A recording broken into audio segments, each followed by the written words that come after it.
Assalamualaikum warahmatullahi wabarakatuh. Semangat pagi, sehat walafiat, alhamdulillah. Bagaimana anak-anakku kabar kalian pada pagi hari ini?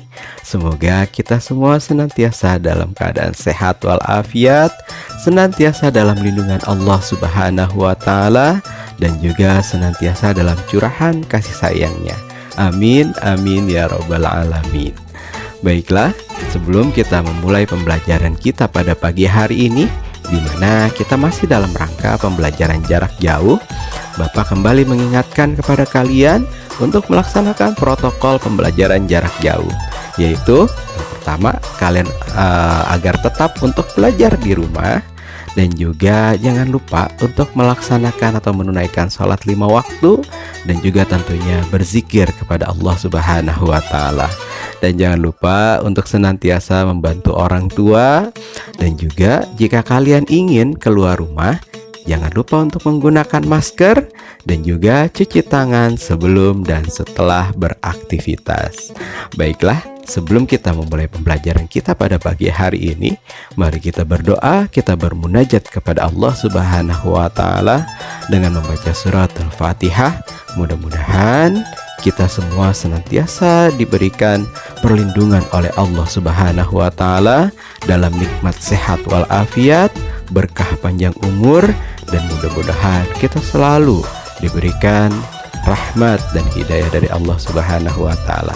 Dan semoga pembelajaran kita pada pagi hari ini diberikan ridho dan juga kebermanfaatan bagi kita di dunia dan akhirat. Ala hadhihi niyyah wa ala kulliyatin shalihah wa li anfusina wa li hazatina wa li ridai ta'ala fid dunya wal akhirah wa ila hadratin nabiyil mustafa Muhammadin sallallahu alaihi wasallam. Sayulillahi lahumul fatihah. A'udzu billahi minasyaitonir rajim. Bismillahirrahmanirrahim. Alhamdulillahi rabbil alamin. Ar-Rahmanir Rahim. Maliki yaumiddin. Iyyaka na'budu wa iyyaka nasta'in. Ihdinas siratal mustaqim. Siratal ladzina an'amta 'alaihim ghairil maghdubi 'alaihim waladdallin. Amin amin ya rabbal alamin. Baiklah, kita lanjut pembelajaran kita dengan menyaksikan video dari Bapak berikut ini. Selamat menyaksikan. Apakah kalian pernah akan bermain petasan, tetapi tetangga kalian sedang sakit? Nah, apa yang harus kalian lakukan jika tetangga kalian seperti itu? Yuk kita simak video pembelajaran ini sampai akhir. Sebelum mulai, mari kita berdoa terlebih dahulu. Bismillahirrahmanirrahim. Robbi zidni ilman warzuqni fahman. Kali ini kita akan mempelajari tentang sikap toleran. Setelah mempelajari materi ini, diharapkan kalian mampu memahami sikap toleran terhadap sesama. Sebelum masuk ke materi utamanya, kakak ingin bercerita terlebih dahulu tentang kisah Ahmad. Simak kisahnya berikut ini ya. Ahmad tinggal di suatu dusun yang beragam suku dan agamanya. Ayah Ahmad seorang imam masjid yang cukup besar dan berpengaruh di dusun tersebut. Ahmad diberi kesempatan bermain dengan teman-temannya yang berlainan suku. Tidak pernah sekalipun Ahmad merasa kesulitan dalam bergaul. Bila datang bulan Ramadan, kaum muslimin dapat menunaikan ibadah puasa di siang hari dan sholat tarawih di malam hari dengan tenang. Menjelang sholat Idul Fitri, Ahmad dan remaja masjid serta remaja Nasrani, Hindu, dan remaja agama lain bersama-sama menjaga ketenangan dan kenyamanan kaum muslimin beribadah sehingga pelaksanaan sholat Idul Fitri berjalan dengan baik. Sebaliknya, ketika datang perayaan Natal, remaja Islam ikut menjaga ketenangan kaum Nasrani melakukan kebaktian. Begitu pula bila datang perayaan Nyepi, remaja Islam dan Nasrani ikut menjaga ketenangan umat Hindu beribadah. Bukan hanya dalam perihal beribadah, Ahmad pun menyaksikan dalam pemilihan ketua Karang Taruna tingkat dusun, para remaja memilih ketua Karang Taruna sesuai kecakapan atau kemampuan, bukan berdasarkan suku. Dengan demikian, toleransi dapat menenteramkan lingkungan. Nah adik-adik, itulah kisah Ahmad dan lingkungan masyarakatnya yang menunjukkan sikap toleransi. Dari kisah tersebut, ternyata toleransi tidak mengenal tempat dan waktu ya. Bisa dimanapun dan kapanpun. Apalagi di Indonesia yang beragam suku, agama, adat istiadat, dan juga budayanya. Nah, sikap toleran harus diwujudkan baik di rumah, di sekolah, ataupun di masyarakat. Nah adik-adik, tahukah kalian arti dari kata toleran? Ayo, siapa yang tahu? Nah, dalam Kamus Besar Bahasa Indonesia, kata toleran adalah kata sifat yang menunjukkan sikap tenggang rasa atau menghargai, membiarkan, bahkan membolehkan pendirian, baik itu pendapat, pandangan, kepercayaan, kebiasaan, atau kelakuan dan lain sebagainya yang berbeda dengan pendirian sendiri. Nah, adapun toleransi adalah sikap saling menghormati dan saling bekerja sama di antara kelompok-kelompok masyarakat yang berbeda, baik secara etnis, bahasa, budaya, politik, maupun agama. Yang perlu diingat ada 3 kata kunci. Yang pertama adalah sikap saling menghormati atau menghargai. Kemudian yang kedua adalah pendirian atau pendapat orang lain. Kemudian yang ketiga adalah berbeda dengan pendapat pendirian kita. Ya, jadi kalau ada pendirian orang lain atau pendapat orang lain ya yang berbeda dengan pendapat kita, maka ketika kita menghargainya, berarti kita sudah menerapkan sikap toleran. Tadi kita sudah membahas tentang pengertian dari toleran. Sekarang kakak ingin menunjukkan beberapa contoh tentang sikap toleran berikut ini. Yang pertama, kita menghormati pendapat teman yang berbeda dengan pendapat kita. Misalnya dalam berdiskusi, jika teman kita berbeda pendapat dengan kita harus menghormatinya, menghargainya. Ya, tidak perlu memaksakan bahwa pendapat kita yang harus diambil dalam kelompok tersebut. Kemudian yang kedua, contohnya adalah kita tidak membuat kegaduhan di masjid saat orang-orang sedang melaksanakan ibadah sholat. Hal itu menunjukkan bahwa kita sudah menghargai orang-orang yang ingin melaksanakan sholatnya dengan khusyuk. Kemudian contoh yang ketiga, kita tidak memasang petasan yang memekakkan telinga karena bisa saja di sekitar kita ada bayi atau orang sakit. Nah, tentu saja kalau kita memasang petasan dan di sekitar kita ada bayi atau orang sakit, kita pasti mengganggunya. Kemudian contoh yang keempat, kita tidak membuat keributan di kelas saat guru sedang menjelaskan. Karena kita harus menghormati teman-teman kita yang membutuhkan ketenangan untuk belajar. Kemudian yang kelima, kita tidak menghidupkan radio, VCD, atau televisi keras-keras. Sehingga bisa mengganggu tetangga kita. Nah, kemudian contoh selanjutnya, kita tidak main gitar atau main beduk di saat para tetangga kita sedang beristirahat. Kemudian contoh yang terakhir, kita tidak mengejek kawan yang berbeda suku dan agamanya. Nah, itu adalah contoh-contoh sikap yang menunjukkan toleran. Kakak yakin kalian tentu sudah melakukannya dalam kehidupan sehari-hari. Selanjutnya kita akan membahas manfaat toleran. Tentu saja, selain mendapatkan pahala dari Allah Subhanahu wa Ta'ala karena melaksanakan perintahnya untuk saling toleran, ada beberapa manfaat lagi untuk kehidupan kita. Di antaranya adalah mempererat tali persaudaraan. Dengan toleran akan membuat satu dengan yang lainnya merasa saling menghargai. Hal tersebutlah yang kemudian akan mempererat tali persaudaraan itu sendiri.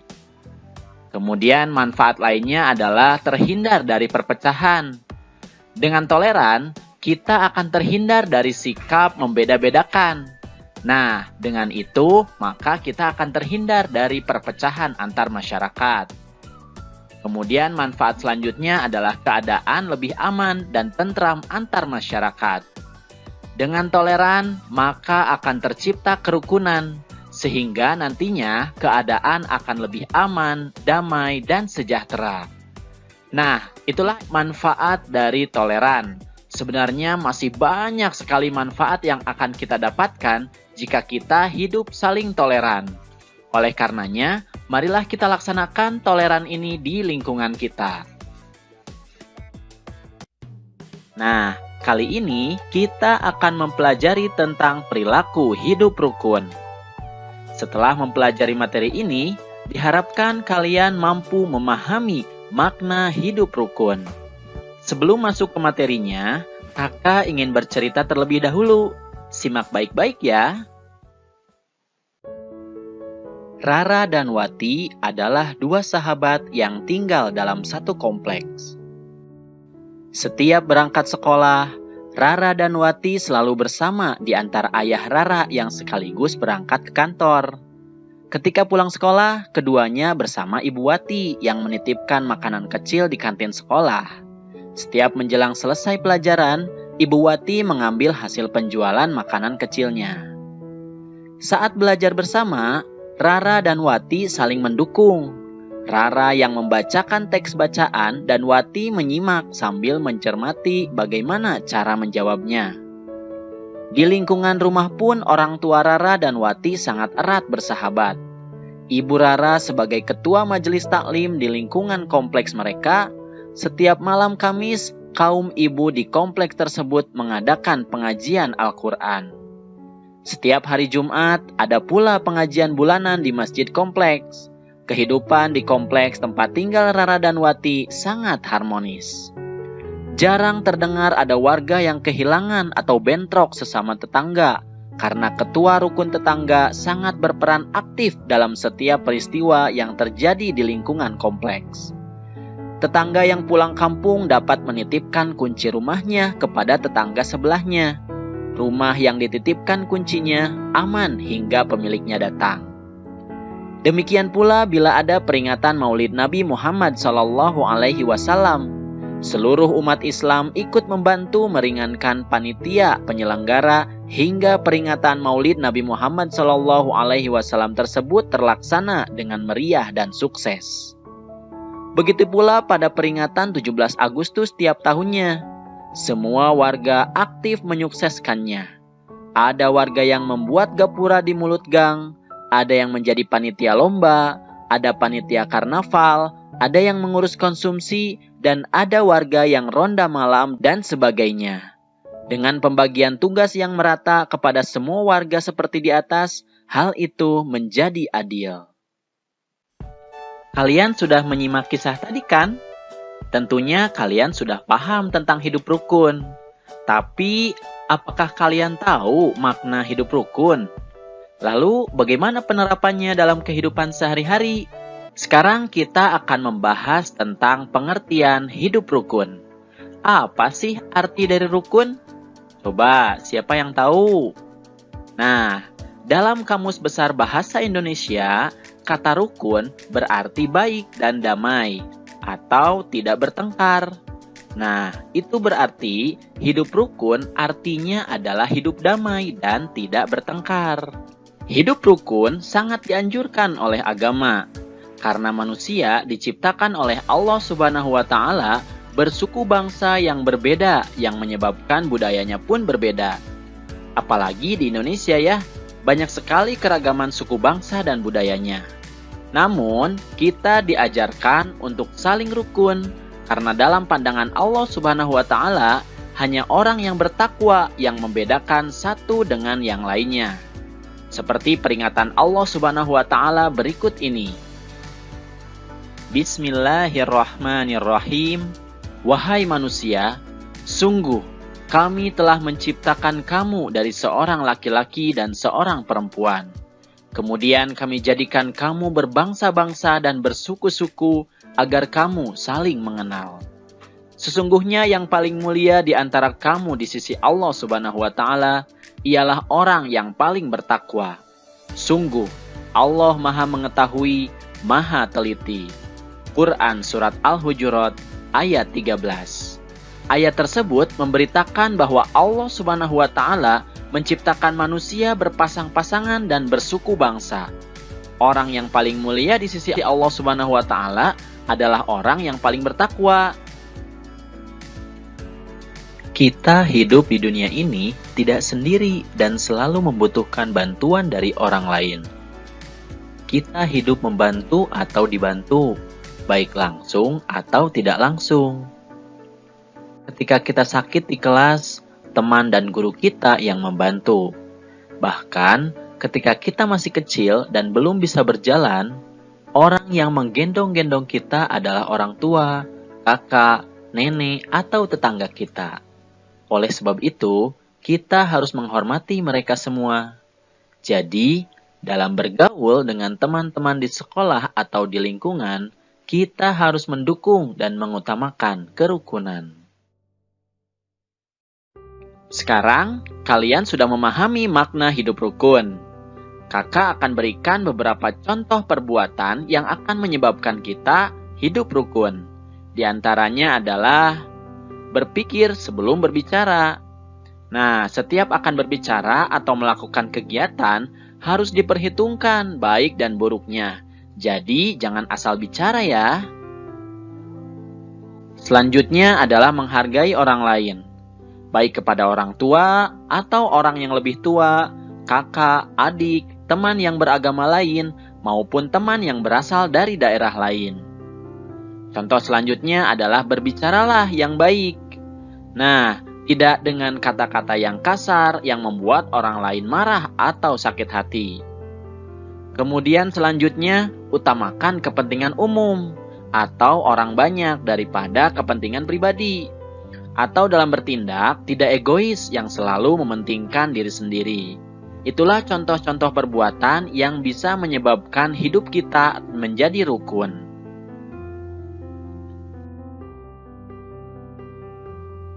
Selanjutnya kita akan membahas tentang manfaat dari hidup rukun. Tentu saja, selain mendapatkan pahala dari Allah Subhanahu wa Ta'ala karena melaksanakan perintahnya, ada beberapa manfaat lagi untuk kehidupan kita. Di antaranya, hidup rukun bisa mempererat tali persatuan. Dengan hidup rukun akan membuat satu dengan yang lainnya merasa saling memiliki. Hal tersebutlah yang kemudian akan mempererat tali persatuan itu sendiri. Kemudian manfaat lainnya, kehidupan akan lebih harmonis. Dengan hidup rukun, saat satu orang menghadapi masalah, maka yang lainnya akan sangat senang untuk membantunya. Sehingga dengan kehidupan saling membantu itu, kehidupan akan lebih harmonis. Nah, kemudian manfaat selanjutnya adalah keadaan lebih aman dan tentram antar masyarakat. Apabila hidup rukun dan saling memahami antar masyarakat sudah tercipta, maka masyarakat akan saling menjaga. Dan tentunya hal itu akan membuat keadaan menjadi lebih aman dan tentram karena tidak adanya pertengkaran. Nah, itulah manfaat dari hidup rukun. Sebenarnya masih banyak sekali manfaat yang akan kita dapatkan jika kita hidup rukun. Oleh karenanya, marilah kita laksanakan hidup rukun di lingkungan kita. Bismillahirrahmanirrahim. Sesungguhnya orang-orang mukmin itu bersaudara. Karena itu, damaikanlah antara kedua saudaramu yang berselisih dan bertakwalah kepada Allah agar kamu mendapat rahmat. Quran Surat Al-Hujurat ayat 10.